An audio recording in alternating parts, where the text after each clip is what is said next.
At WFM Labs, our organization recognizes the importance of gaining market insights to compete effectively and provide better goods and services to our customers. However, exchanging price or commercially sensitive information with competitors can violate antitrust laws and harm competition. To avoid antitrust risk, it is essential to ensure that information exchanges in the WFM Labs community are reasonable and promote competition.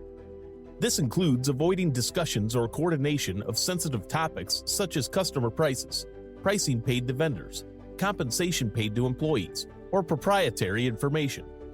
If you would like more information, please refer to the guidelines outlined by the FTC and DOJ, Antitrust Guidelines for Collaborations Among Competitors. In addition, WFM Labs meetings are being recorded. By continuing to be in the meeting, you are consenting to be recorded. And finally, we ask that all participants review and comply with our code of conduct. Thank you.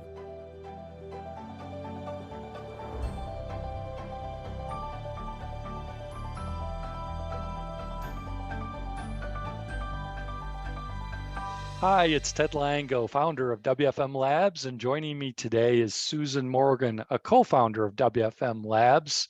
We're going to talk a little bit today, have a discussion about employee attrition. Susan comes with an HR background, and I love to talk to different people from different backgrounds about what drives employee attrition.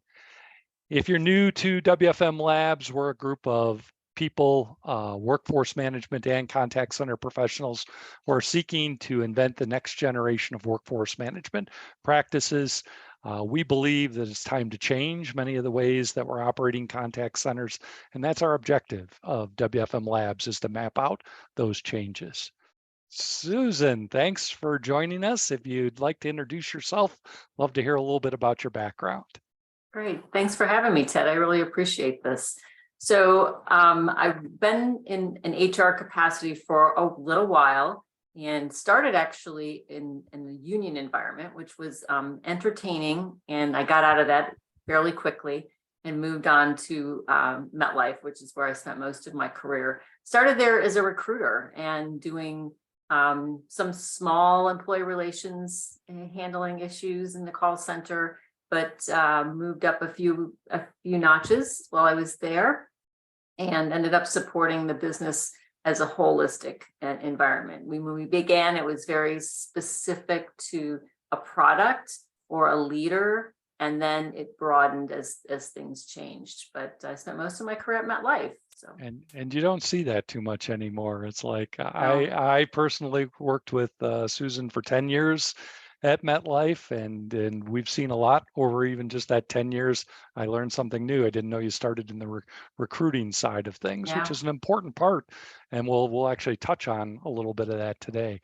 So we're just going to have a conversation. I've got a few questions for Susan about her viewpoints on employee attrition. Some of the secrets may be behind it. We know it's still a challenge across most contact centers today. It's stabilized out a bit after the pandemic, but most folks I talk to are still seeing 40, 50, 60% or higher in some cases of employee turnover. Contact centers have long had high employee turnover. Susan, what do you consider to be the primary reasons for employee turnover? Well, I think it starts with your hiring process, and you need to make sure that it's a solid one that has kind of been tried and tested, because having the right person walk in the door is the first best step you can make. But what we found is with a newer hire, for instance, it was poor onboarding. Oftentimes was when we would lose them in the first 90 days. And or feeling insufficiently trained for the job that they were being trained for. And again, job fit. We would lose people in the first 90 days from poor job fit, which goes back to making sure that you've done a good job with your hiring process. For those who've been in the call center for a little while, the comments that I would see from both exit interviews as well as just comments when I would talk to people really was around the level of stress that they were feeling. Lack of development opportunities was often cited. Bad tools, the computers were always too slow. The programs were never fast enough, And then later in time, it was more control over their work schedule. They felt very much that they had no sense of control over when or how they could work. So, And that's a great point. Kind of leads directly into, you partially answered my next question. You know, with 20 years at MetLife in the HR function, are there new challenges? Are they the same challenges? How do you see employee retention as having evolved, you know, over the 20 years? I think you've partially answered that already, but if you can expand on, are they the same challenges or new challenges or? yeah. Well, I think some of it is the same. Again, hiring the right person is a constant re-looking at your processes and making sure that you have the right people doing interviews, because not everyone is a good interviewer and not everyone selects good talent. So you have to be really careful with who you have with that process. But I've noticed more toward the last several years was really people feeling very much a need for some level of control and flexibility over their schedule. That came up a lot more often than it did in my earlier days of working with the HR department. And that's a challenge in a call center, as we all know, that the phone rings at 8 o'clock or whatever time it's going to ring. We have to have people that are there and ready to answer that. But I think we were starting to find ways to offer some flexibility to employees, and I think that would be very helpful for them right now. Yeah. And that is, it ties back to a study that I've mentioned a few times by an organization called Populous. The study is I think a year old, but still, you know, very relevant, and it speaks to flexibility and how flexibility, and it's a few different dimensions. You know, their work schedule is one element. We all know remote versus hybrid versus in office is another element. The where they work aspect of it is now raised to be number 2 in terms of 60 Yes. elements that people are looking to, right after compensation and right before benefits. There's several other categories that are right below that reference flexibility. So I do believe I'm in alignment there that flexibility is going to be a new standard that we look for if we want to retain talent.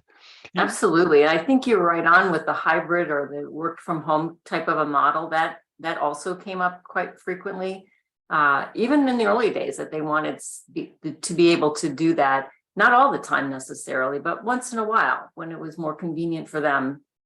So that was important. Yeah. You mentioned kind of onboarding and how you get people started. What are some of the best practices for onboarding and training a new call center agent to improve their chances of long-term success? Well, what I noticed was that a more high touch approach was important to an agent in those early days. And meaning you had maybe you met your supervisor, so you had an opportunity to know what that person was going to be like, what their expectations were going to be. You had a buddy, you had someone who was actually on the floor who could tell you the things that you don't learn in training, but how the real things work. I think that was really important to them. It was also really critical that the instructions that they received, how they were trained, was very important. I think it's important to have an instructor who is trained in adult learning, because it's very different from being taught as a child. Adult learners learn a little bit differently, and so you need to be adept and able to do and flex with your classroom for an adult, which is a little bit different. Yeah, I know I saw as well trainers in a range in terms of their talent, and the trainers who were talented, who've been doing this for years, who understood adult training, at the end of the day, you could draw a correlation back to Absolutely. the people Their outcomes staying were or much going. better. Yeah. How about once they're in the environment, what steps can we take to create a more positive and engaging work environment that fosters employee retention? Well, I think it probably starts with the really good coaching, which then means that you have to have frontline supervisors who have been trained and are very effective in that role. So that's very important. We found that having a solid career path for associates was really important, that they could see a way to move up a little bit in the organization, or even to move laterally. They didn't always need to be necessarily promoted, but they wanted to be able to see what other opportunities there might be. But that also means a well-trained frontline supervisor to help them with the opportunities to learn and to grow. And then the business has to be open to the idea that they might need a little time off the phone to do that. So maybe staffed in such a way that you had a little more free time to allow them to do that. Yeah, the development of supervisors, to me, I think is still an area that is often overlooked. The supervisors quite often end up in the supervisory role just because they've been there the longest. It doesn't necessarily mean that they've got the skills to lead people. And even if they do have those skills aren't just born in all of us. There's Right. regular training and development that needs to happen there as well. And I feel, at least in my experience over 20 years, I see a little bit of a mismatch in terms of the amount of time that we focus on developing the frontline staff versus developing supervisors. And it goes up the chain to managers as well and above. Yeah. Oh, absolutely. I wholeheartedly agree. And it is an investment. It's an investment that a company needs or should make. And it assists them in the long run. The better you are at coaching your associates, whether you're the manager coaching a supervisor or a supervisor coaching a frontline associate, your results are going to be better. I think we've seen that. So yeah. Let me pivot a bit. I've spoke on a couple of occasions around call center jobs themselves and all the different types of customer service jobs. I do believe contact center jobs are one of the toughest. If you looked across people who provide different customer service, whether that's a valet, someone at a hotel, a waiter in a restaurant, a lot of customer service jobs themselves have a mix of good and bad experiences. Yet in contact centers, we're often dealt with one bad experience after another. People are calling because they're struggling, they need support, and they're calling back to back to back to back. And we find that, employees naturally burn out. None of us can take being beat over the head continuously before it starts to burn us out. Did you, in your aspect from being in the HR side of things, have a way to identify and address potential burnout among contact center agents? I think one of the ways it naturally comes is that you see their performance starts to slip because they're not motivated as they would have been maybe before. Their attendance issues will start to arise, and hence you get employee relations issues because of both performance as well as attendance. They'll have a lack of commitment to their customers, to their peers, to the company. But again, I think some of that can go back to that frontline supervisor being able to see that happening and intervene, or to have someone help intervene, to have opportunities for them to maybe be able to step away periodically and do some development, to be part of a project, to stretch themselves would be helpful. And I think what I noticed too was as calls became more difficult because the simpler and easier calls were going to an IVR, or they were able to be handled online, all the calls coming in, or the majority of calls coming in, were very difficult and required a lot of time and effort and understanding and emotional intelligence. And over and over, as you said, that can be very hard on a person to deal with that over and over again every day. Yeah.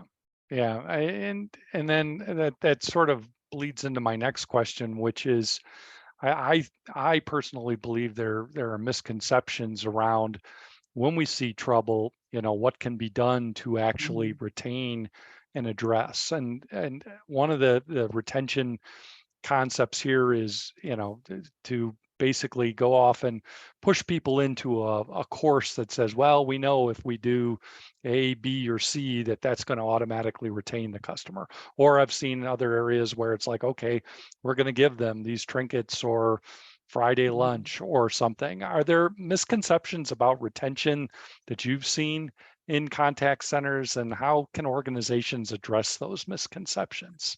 Yeah, I could almost quote from old employee surveys that we had saying, I don't want any more Friday lunches. Give me tools that work. I don't want any donuts, give me an afternoon off. So it really was that those things weren't helpful. They didn't hurt, but they weren't helping anyone. And the other thing I noticed too in some of the comments was it wasn't always about the money. Not that money isn't important to them. It is. It's important to all of us.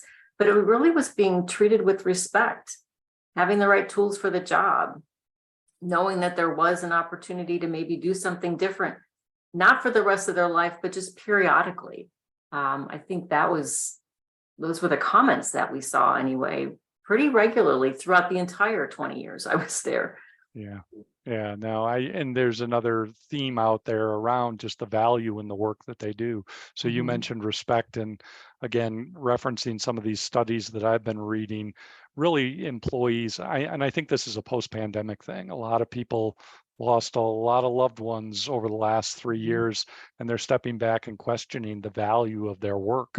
Right. Is this worth it? So I think in addition to respect, really people understanding that people themselves need to see the value, and I think some strategies have to be thought of, to your point, instead of just a free lunch or donuts, is how do we really rethink the value of the employee and how they feel value and what they're providing.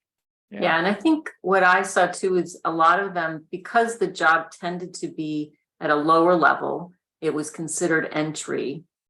Even the upper management of an organization can make you feel as if what you do is less important than what others do when you're on the phone. When honestly, it's probably one of the most important things a company, one of the most important jobs a company has, is the touch point with their customers every day. So yeah, respect was a big one. Yeah, I mean, it's the face of the company. That's It the absolutely contact is. center represents the brand, the value that the company seeks to project. And so, Yeah. yeah, I agree. And I know from personal experience, when I've had a bad experience with a customer service rep with an organization, it sours me. In most companies, you can go somewhere else if you choose to. So you want to be very careful with that initial contact with the customer. Yeah, I agree. All right, that brings us to our final question. How about innovative strategies? Can you share any innovative strategies or initiatives that you've seen as particularly successful in reducing or addressing employee attrition? So I think one of the things that we saw that was very helpful was involving the agents in processes. So if there were changes that were going to be made, especially anything that would impact them or impact their customer, that they could be part of the process. They hear from the customer every day. They know that person's pain points. They know their pain points. So I think involving them is probably a good opportunity, is a good thing for them to be part of. Again, creating a positive environment, a supportive environment, having your supervisor they have your back. Fostering that culture of trust by being trustworthy as a leadership team, and communicating. Again, I think communication is probably really a key, because if a person, anyone, understands the why we're doing something, that will help them perform better. I think we need to make sure that we're rewarding their achievements effectively. And that can be money. It could be a promotion. It could be an opportunity. But really that kind of recognition, I think, is very important to them. Yeah, I think it's often overlooked, is their involvement. And while people may not think that that's innovative, most contact centers work from a very top-down. Management's going to decide and roll it down to the frontline agents, and the frontline agents are just there to consume it and use whatever that policy, practice, procedure is. Yet, to your point, the agents know so much more about what really happens just from every customer experience that they've accumulated over the years. So especially taking agents who've got a little bit of experience, maybe not somebody who's 6 months in the door, but Right. once they're at that 1 year mark, bringing them into groups where their involvement, I think, can make a huge difference.